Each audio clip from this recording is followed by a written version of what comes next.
గారి సైకాలజీ కోసం చెప్పాల్సి వస్తే అంటే ఆయన్ని మీరు స్టడీ చేసి ఉన్నారండి, స్టడీ చేసి ఉన్నారు కదా, సో చెప్పాల్సి వస్తే ఏ విధంగా మీరు ఆయన సైకాలజీ కోసం చెప్తారు? స్టడీ చేయడం అంటే నేను కూడా మామూలుగా ఒక రెస్పాన్సిబుల్ సిటిజన్ గా ఆయన్ని ఆన్ స్క్రీన్ చూసాను, ఆయన ఏమేం చేశారో అబ్జర్వ్ చేశాను, దాన్ని బట్టే నేను చెప్పగలను. మనకు పర్సనల్ గా ఆయనకు తెలియదు కదా.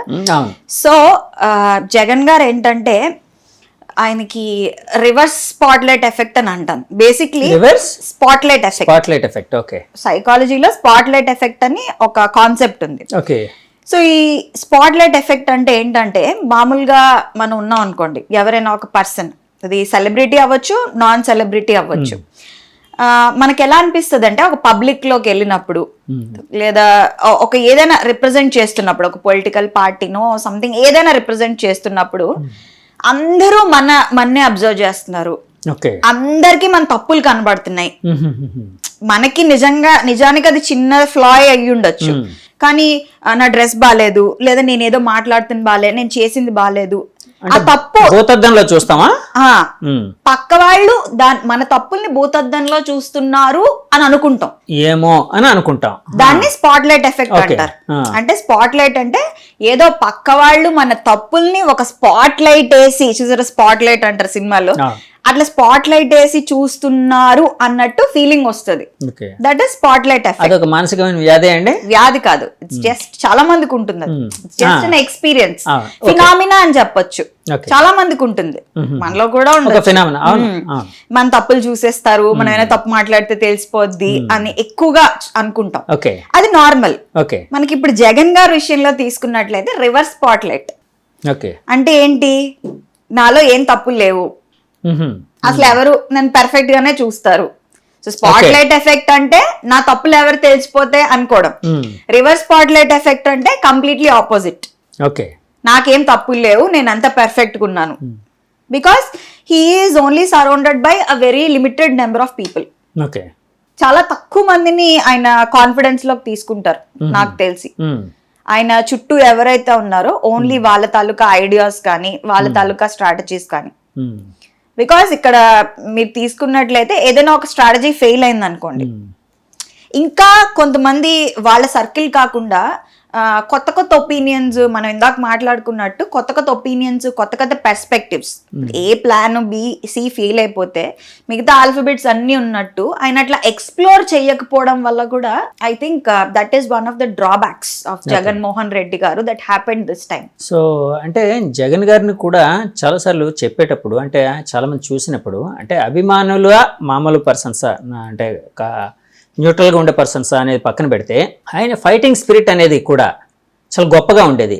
ఎందుకంటే పార్టీ పెట్టి ఒక 12-15 సంథింగ్ ఏదో ఎంత అయింది, అప్పటి నుంచి ఆయన పార్టీని నడుపుతూ ఒక పాదయాత్ర అనేది ఒకటి మొదలుపెట్టి తర్వాత జనంలోకి మమేకం అయ్యి జనాల కాన్ఫిడెన్స్ తన మీద వచ్చేటట్టు చేసుకొని, సో ఒక్క ఛాన్స్ ఇంకోటి అంటే జనాలకి అతని మీద నమ్మకం కలిగేటట్టు చేయించుకోగలిగారు అంటే ఒక పొలిటీషియన్గా.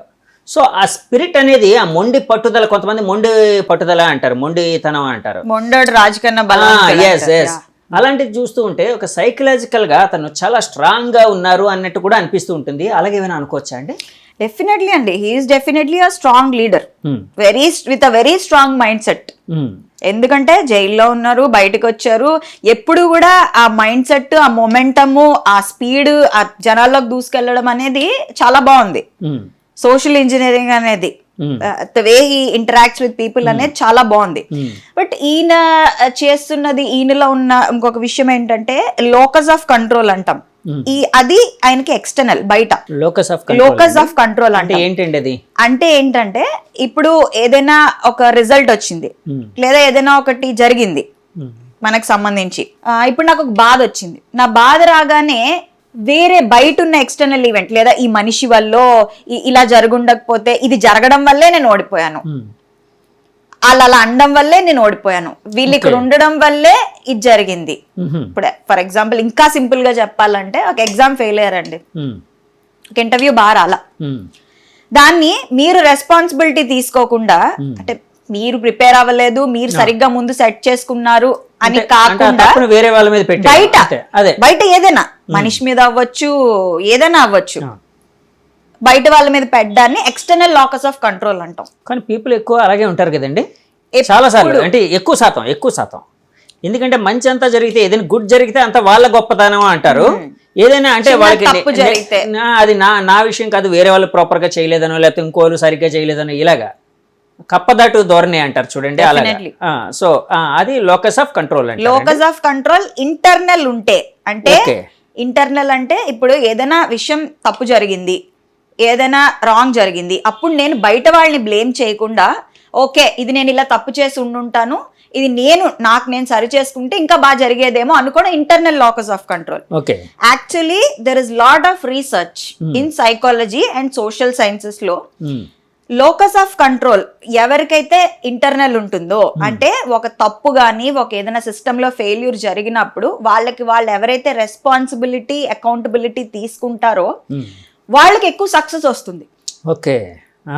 ఎవరికైతే లోకస్ ఆఫ్ కంట్రోల్ ఎక్స్టర్నల్ గా ఉంటుందో వాళ్ళు దే ఆర్ నార్మల్ పీపుల్.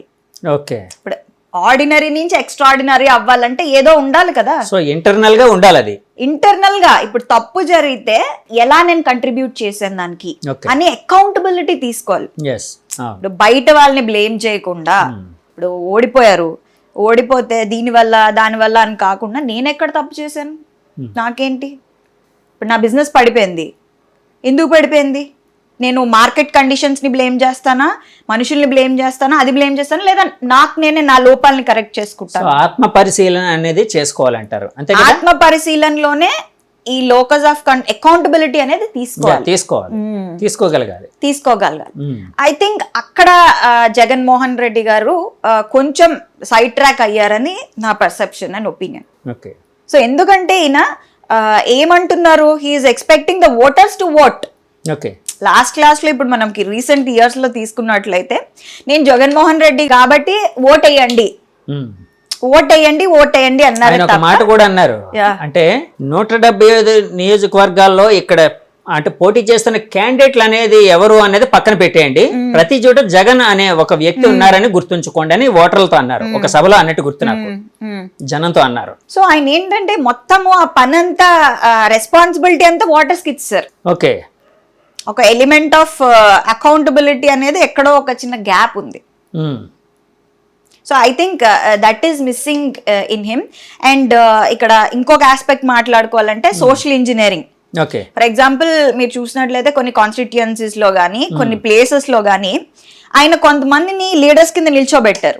అదేంటి, ఆ ప్లేస్ లో ఆ కమ్యూనిటీలో వాళ్ళు గొప్ప వాళ్ళు కాబట్టి నిల్చోబెట్టారు, కానీ వాళ్ళ తాలూకా క్వాలిఫికేషన్ ఏంటి, వాళ్ళ ఎలిజిబిలిటీ ఏంటి, వాళ్ళ గెలవడానికి ఎంత ఛాన్సెస్ ఉన్నాయి, అసలు ఎవరిని బాలకృష్ణ గారు కంటెస్ట్ చేస్తే ఆయనకు ఆపోజిట్ గా ఎవరిని పెట్టాలి, ఎవరు ప్రాబబుల్లీ విన్నింగ్ క్యాండిడేట్, గెలిచే క్యాండిడేట్, అది కన్సిడరేషన్ లోకి తీసుకోకుండా ఈయన టూ మచ్ సోషల్ ఇంజనీరింగ్ లో ఫెయిల్ అయ్యారు అనేది ఒక ఆస్పెక్ట్. అంటే టూ మచ్ ఆఫ్ కాన్ఫిడెన్స్ కూడా వచ్చేసింది ఆయనకి అని అనుకోవచ్చా అండి? ఎందుకంటే ఓవర్ కాన్ఫిడెన్స్ అంటే ఐ మీన్ కాన్ఫిడెన్స్ నే కొంతమంది ఓవర్ కాన్ఫిడెన్స్ అంటారు, టూ మచ్ ఆఫ్ కాన్ఫిడెన్స్ అంటున్నాను నేను. డెఫినెట్లీ. సో అది ఎక్కువగా ఉండి ఎలాగైనా గెలుస్తాం కాబట్టి, ఇప్పుడు బాలకృష్ణ గారు ఎగ్జాంపుల్ వచ్చింది కాబట్టి అడుగుతున్నాను. బాలకృష్ణ గారు ఆపోజిట్ గా కొత్త పర్సన్ ఒక లేడీని నిల్చోబెడితే సో ఆయన డెఫినెట్ గా ఆయన ఓడించే అవకాశం ఉందని అంటే అక్కడ టూ మచ్ ఆఫ్ కాన్ఫిడెన్స్. అవును. సో అక్కడ మీరు అన్నట్టు ఆ సోషల్ ఇంజనీరింగ్ కి సంబంధించినవన్నీ గమనించకుండా ఇలా చేయడం కూడా ఆయన డిఫీట్ కి ఒక దోహదం చేసిందని అనుకోవచ్చా? అవునండి. And on the flip side మీరు చంద్రబాబు నాయుడు గారు తీసుకున్నట్లయితే రివర్స్ సోషల్ ఇంజనీరింగ్ చేశారు ఆయన. ఎక్కడ ఎవరిని నిలబెట్టాలి, ఎవరిని ఆపోజిట్ గా నిలబెడితే ఎవరు గెలుస్తారు, qualities and characteristics of a person are also very important. ఇప్పుడు కమ్యూనిటీ ఇది కాకుండా గెలిచే ప్రాబబిలిటీ ఎంత ఉంది అనేది కూడా ఐ థింక్ అది కూడా ఇంపార్టెంట్. సో జగన్ గారు సైకాలజీ కోసం చెప్పాల్సి వస్తే ఈ విధంగా చెప్తారా మీరు? ఓకే. అలాగే జగన్ గారు ఇందాక మొండి పట్టుదల అని అనుకున్నాం కదండి. సో మొండి పట్టుదల అంటే మళ్ళీ ఆయన్ని ఫైటింగ్ స్పిరిట్తోని అంటే గెలుపు దిశగా